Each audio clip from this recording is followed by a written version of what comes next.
ഇന്ന് the northern mountains and life of people ആണ് പഠിക്കുന്നത്.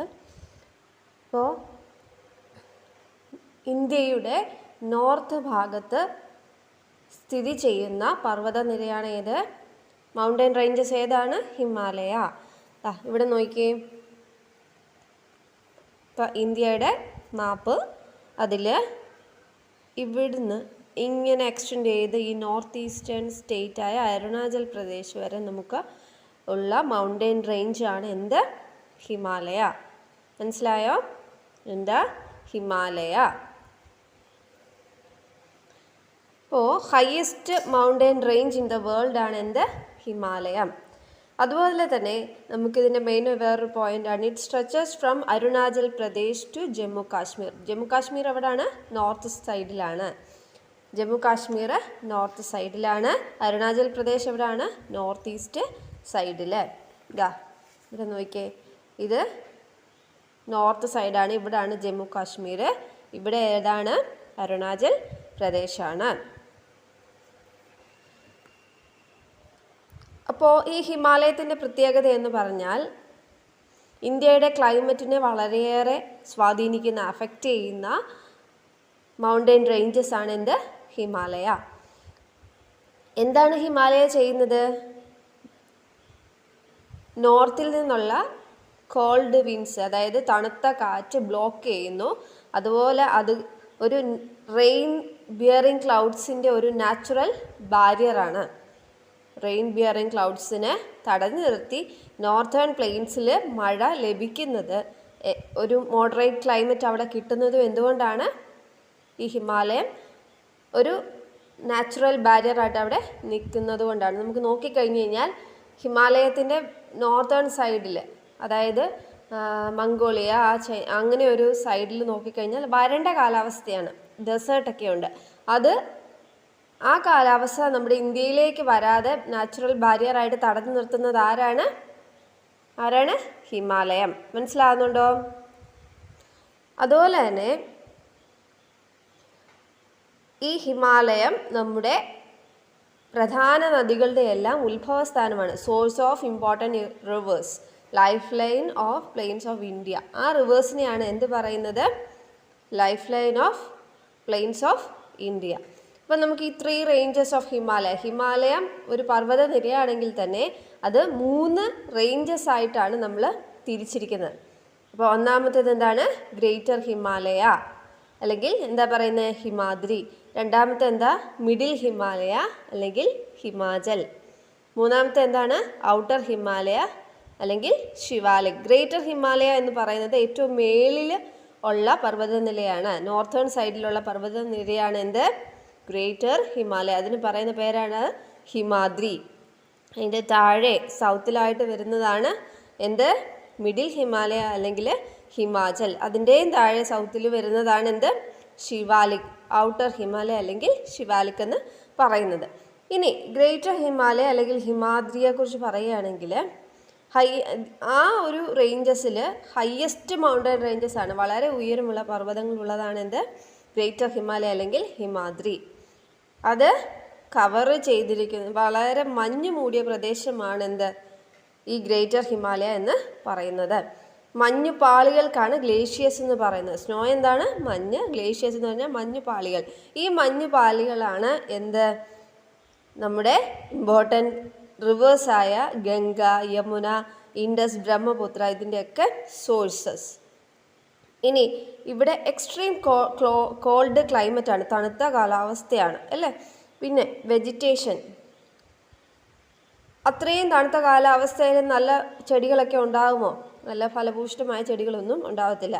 അപ്പോൾ അവിടെ ഉള്ളത് ഈ പായൽ പോലെയുള്ള കോൾഡ് ക്ലൈമറ്റിൽ വളരുന്ന ലിച്ചൻസ്, മോസസ് ആൻഡ് വൈൽഡ് ഫ്ലവേഴ്സ് മാത്രമേ ആ ഒരു സ്ഥലത്ത് ഉള്ളൂ. അവിടെ വരുന്ന വളരുന്ന ആനിമൽസ് ഏതൊക്കെയാണ്? Yak, snow leopard, goat, sheep, അങ്ങനെയുള്ള ആനിമൽസാണ് അത്രയും കോൾഡ് ക്ലൈമറ്റിൽ ഉള്ളത്. പിന്നെ പറയുകയാണെങ്കിൽ ഈ ഗ്രേറ്റർ ഹിമാലയാസിലുള്ളതാണ് Kanchenjunga, Mount Everest. Kanchenjunga highest peak in the ഇന്ത്യയാണ്. അതിൻ്റെ ഹൈറ്റ് എത്രയാണ്? 8586 മീറ്റർ, 8586 മീറ്റർ. ഓർത്തിരിക്കുമല്ലോ, 8586 മീറ്റർ. ഇനി highest peak in the world ആണ് എന്ത്? Mount Everest. മൗണ്ട് എവറസ്റ്റിൻ്റെ ഹൈറ്റ് എത്രയാണ്? 8848, 8848. ഇനി മിഡിൽ ഹിമാലയാസ് അല്ലെങ്കിൽ ഹിമാചൽ, അത് നമ്മുടെ ഹിമാദ്രിയുടെ സൗത്ത് ആയിട്ടാണ് സ്ഥിതി ചെയ്യുന്നത്. അവിടുത്തെ ഈ ഹിമാചൽ എന്ന് പറയുന്ന ആ ഒരു ഭാഗത്ത് മൗണ്ടൻ കാണപ്പെടുന്നത് ഹിമാദ്രിയുടെ അത്രയും ഹൈറ്റിലുള്ള മൗണ്ടൻസ് ഇല്ല, ലോവർ ആൾട്ടിറ്റ്യൂഡിലുള്ള മൗണ്ടൻസ് ആണ് ഉള്ളത്. അവിടെ ഒരുപാട് ഹിൽ സ്റ്റേഷനുണ്ട്, അതുപോലെ തന്നെ തിക്ക് പൈൻ ഫോറസ്റ്റ് ഉണ്ട്, പിന്നെ ഡിയോഡർ ഫോറസ്റ്റും ഉണ്ട്. ഇത് വളരെ ഒരു നല്ല ടൂറിസ്റ്റ് ഡെസ്റ്റിനേഷനാണ്. അവിടുത്തെ ഇമ്പോർട്ടൻ്റ് ആക്ടിവിറ്റി, എക്കണോമിക് ആക്ടിവിറ്റി എന്ന് പറയുന്നത് ടൂറിസമാണ്. ഇനി ഔട്ടർ ഹിമാലയ അല്ലെങ്കിൽ ശിവാലിക് റേഞ്ചിനെ കുറിച്ച് പറയുകയാണെങ്കിൽ, ഈ മെയിൻ ഹിമാലയൻ റേഞ്ചസും ശിവാലിക്കും തമ്മിൽ സെപ്പറേറ്റ് ചെയ്തിരിക്കുന്നത് ഹിൽസ് ആൻഡ് വാലീസ് വഴിയാണ്. താഴ്വരകളും കുന്നുകളും ഉപയോഗിക്കൊണ്ടാണ് എന്ത് മെയിൻ ഹിമാലയൻ റേഞ്ചുമായിട്ട് ശിവാലിക് സെപ്പറേറ്റ് ആയിരിക്കുന്നത്. ഏറ്റവും അധികം ആൾക്കാർ താമസിക്കുന്ന ഹിമാലയത്തെ റീജിയൺ ആണ് എന്ത്? ശിവാലിക് എന്ന് പറയുന്നത്. Most populous region of Himalayas. പിന്നെ ഇത് പറയാവുന്നത് ഇവിടെ വളരെ നല്ല ക്ലൈമറ്റ് കണ്ടീഷൻസ് ഉണ്ട്, ഫേവറബിൾ ക്ലൈമറ്റ് കണ്ടീഷൻസ്. അതുകൊണ്ട് ധാരാളം ഫുഡ് ക്രോപ്സ് ഇവിടെ വളരുന്നുണ്ട്. So many food crops grown here. ഇനി നമുക്ക് പറയാൻ പറ്റുന്ന പുരുവാഞ്ചൽ റേഞ്ച്. പുരുവാഞ്ചൽ റേഞ്ച് എന്ന് പറയുന്നത് കുറേ മലകൾ കൂടിയിട്ടാണ്. ഹിൽസ് ലൈക്ക് പക്തി,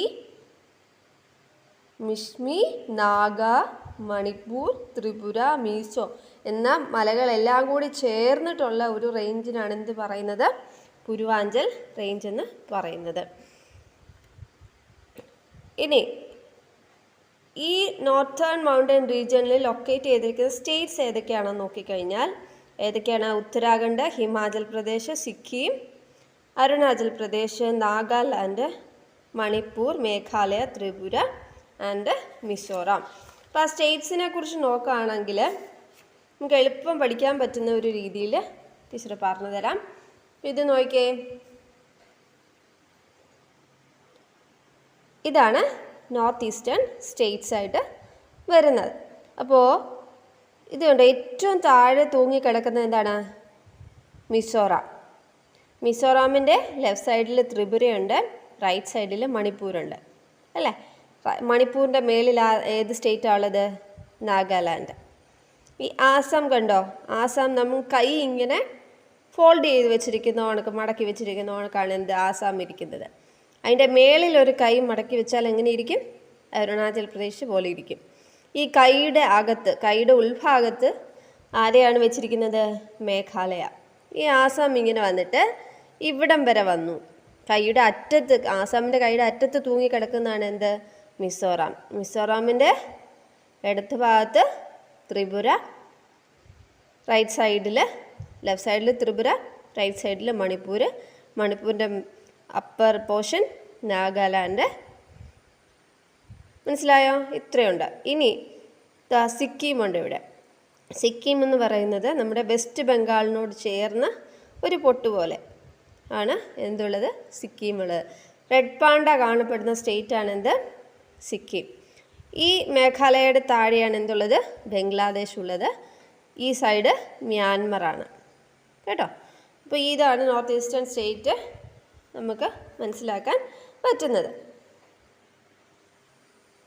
പിന്നെ ആ റേഞ്ചിലുള്ള യൂണിയൻ ടെറിട്ടറീസാണ് ജമ്മു കാശ്മീർ ആൻഡ് ലഡാക്ക്. ഇനി നമുക്ക് life of people in northern India, northern mountains പഠിക്കാനുണ്ട്. അതുപോലെ തന്നെ ഓരോ സ്റ്റേറ്റിൻ്റെയും ഇമ്പോർട്ടൻ്റ് ആയിട്ടുള്ള പ്രത്യേകതകൾ, ഓരോ നാഷണൽ പാർക്കുകളെല്ലാം പഠിക്കാനുണ്ട്. അപ്പോൾ അത് നമുക്ക് നെക്സ്റ്റ് ക്ലാസ്സിൽ പഠിക്കാം. Thank you.